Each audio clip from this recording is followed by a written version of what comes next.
बिस्मिल्लाहिर्रहमानिर्रहीम बच्चे, हम फैसिलिटीज प्रोवाइडेड बाय एम्प्लॉयर या प्रीकोसाइट्स जो है उनको स्टडी कर रहे हैं। हमने अकोमोडेशन पढ़ी, उसके रूल्स एंड रेगुलेशंस पढ़े, देन हमने कन्वेंस पढ़ी, ठीक है। उसके बाद हमने मेडिकल जो है उसका ट्रीटमेंट पढ़ा, देन हमने एंटरटेनमेंट के रूल्स पढ़े और लास्टली हमने स्पेशल राउंड्स जो है वो स्टडी किया था। नेक्स्ट जो है वो हमारे पास है लोन टू एम्प्लॉय। कई दफ़ा बच्चे एम्प्लॉयर एम्प्लॉय को लोन प्रोवाइड करता है, कर्जा जिसे कहते हैं, तो उसका टैक्स में क्या ट्रीटमेंट होगा बच्चे? अगर जो लोन दिया गया है उसकी अमाउंट 10 लाख से कम है, क्या है?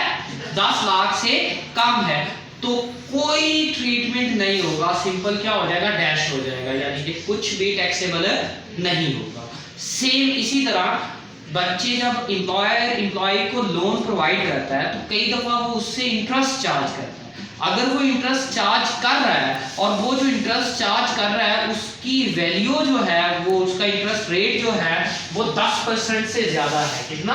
10% से ज़्यादा, तो देन भी कुछ भी टैक्सेबल नहीं होगा। अगर अमाउंट 10 लाख से कम लोन दिया है एम्प्लॉय को तो कोई टैक्सेबल नहीं है, और अगर लोन दिया है और उस पर इंटरेस्ट ले रहा है और उस इंटरेस्ट की जो अमाउंट है, परसेंटेज है, कितने परसेंट इंटरेस्ट है, वो 10% या इससे ज्यादा है तो कुछ भी टैक्सेबल नहीं, ठीक है।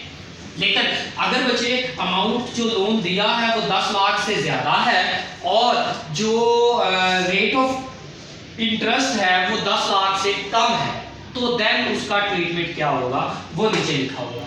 बच्चे अगर अमाउंट जो लोन की दी गई है, एम्प्लॉयर ने एम्प्लॉय को दी है, वो 10 लाख से ज्यादा है, तो देन हम फौरन जिस चीज को देखेंगे वो रेट ऑफ इंटरेस्ट होगा। कई दफा employee free rate of interest जो है एम्प्लॉयर जो है एम्प्लॉय को लोन देता है, यानी कि इंटरेस्ट ले ही नहीं रहा। उस सूरत में जितनी भी अमाउंट एज अ लोन दी जाएगी उसका 10% निकाल के वो क्या कर देंगे? हम टैक्सेबल कर देंगे। फॉर एग्जांपल अगर एम्प्लॉयर ने एम्प्लॉय को 15 लाख का लोन दिया है, कितने का?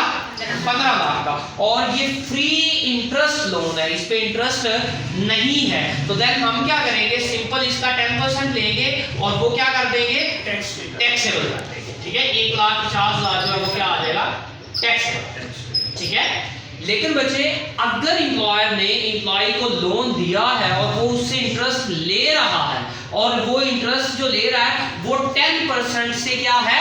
कम है, क्या है? 10% के रेट से क्या है? कम है, तो देन बच्चे हम क्या करेंगे? सबसे पहले हम निकालेंगे 10% के हिसाब से। फॉर एग्जांपल यही अगर अमाउंट ले लें कि 15 लाख लोन दिया है तो 10% के हिसाब से कितनी अमाउंट बनती है? ठीक है, ये बनती है 1,50,000, ठीक है। इसको कंपेयर करेंगे किसके साथ?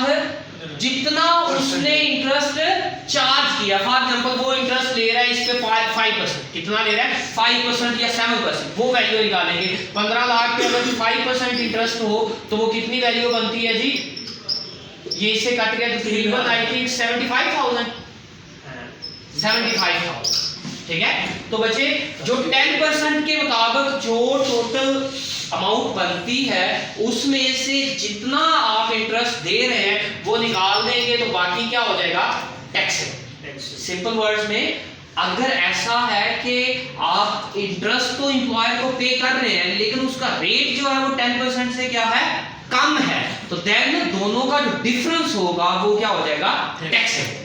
अंडरस्टैंड? 10% के हिसाब से निकाल लेंगे, वो जो वैल्यू आएगी और जो रेट से आप इंटरेस्ट पे कर रहे हैं दोनों वैल्यू में जो डिफरेंस होगा दैट विल बी टैक्सेबल। यही लिखा हुआ बच्चे, if interest is less than 10% then difference between interest paid, जो इंटरेस्ट पे किया है, and amount of interest at the rate 10%। Amount of interest at the rate of 10% 1.5 lakh बनती है और जो हमने पे किया है वो कितना है? 75,000, तो रिमेनिंग 75,000 जो है वो क्या हो जाएगा?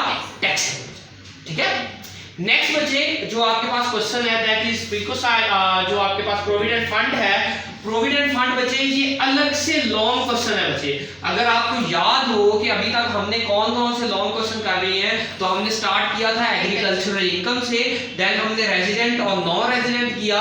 ये जो आपके प्रीकोसाइट्स हमने पढ़े हैं, फैसिलिटीज प्रोवाइडेड बाय एम्प्लॉयर, ये 6-7 पॉइंट जो हैं ये अलग से एक लॉन्ग क्वेश्चन पूछा जाता है कि बच्चे what are the facility which are provided by the employer to the employee, या व्हाट आर द प्रीकोसाइट्स, ठीक है, परकोसाइट्स या प्रीकोसाइट्स इस तरह से इसको प्रोनाउंस किया जाता है, ठीक है। तो ये 6-7 पॉइंट्स और उसके रूल्स ये सारे आपने इसमें लिखने होते हैं एज अ लॉन्ग क्वेश्चन अगर ये आता है। नेक्स्ट आपके पास जो लॉन्ग क्वेश्चन है वो प्रोविडेंट फंड है बच्चे। प्रोविडेंट फंड पहले ये समझ लें होता क्या, हर मंथ जब एम्प्लॉय को सैलरी प्रोवाइड पे की जाती है। अब बच्चे इसको नेक्स्ट वीडियो में रिकॉर्ड करते हैं, यही बेस में।